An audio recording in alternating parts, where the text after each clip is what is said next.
Goeiedag almal, Kersfees klop aan ons deur.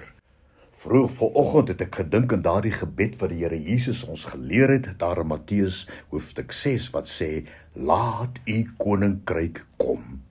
En dit het alles begin toe die Here God Dawid die herderseun gekies het om Saul as koning van Israel te vervang.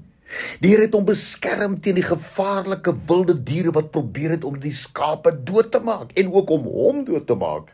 Die Here het ook daardie dapper jong man oorwinning oor die reus Goliat gegee en hom ook beskerm as die vlugteling koning teen Saul se pogings om hom te vermoor.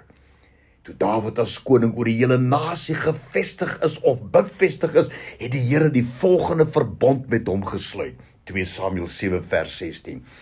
Jou huis en jou koninkryk sal vir ewig voor my voortbestaan. Jou koninklike troon sal vir altyd daar wees, rotsvas en veilig.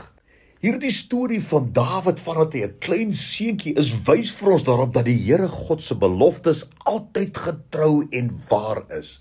En alhoewel die aardse koninkryk van Dawid vernietig is en die mense verstrooi was, het die plan van die Here nooit verander nie. Jesus het gekom. Hy is gebore as afstammeling van Dawid, beide aan sy moederskant en ook aan Josef se kant van die familie. En ja, Jesus Christus is die heerser wat die Here se beloofde koninkryk sal vestig. En dit sal net soos wat die Here gesê het, nooit tot 'n einde kom nie. Ons lees hiervan in Daniël 2 vers 44. En in die dae van die laaste 10 konings sal die God van die hemel self kom en sy koninkryk oprig wat nooit vernietig sal word nie. Hy sal al die konings oorwin en hulle koninkryke in stukke breek en hy sal vir ewig regeer. Ag, kom ons vier die geboorte van Jesus en verkondig hierdie groot waarheid van almal die dag wanneer ons dit vier.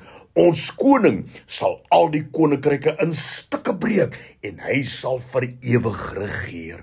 Openbaring 19 vers 16. Daar was 'n naam geskryf op sy klere en op sy heup en hierdie naam was Koning van die konings en die Here van almal wat regeer. Dankie Here, dankie vir die geboorte van Jesus Christus. En ja, dat hy weer sal kom as die koning van die konings en ook die Here van almal wat regeer. Dankie daarvoor in Jesus naam. Amen.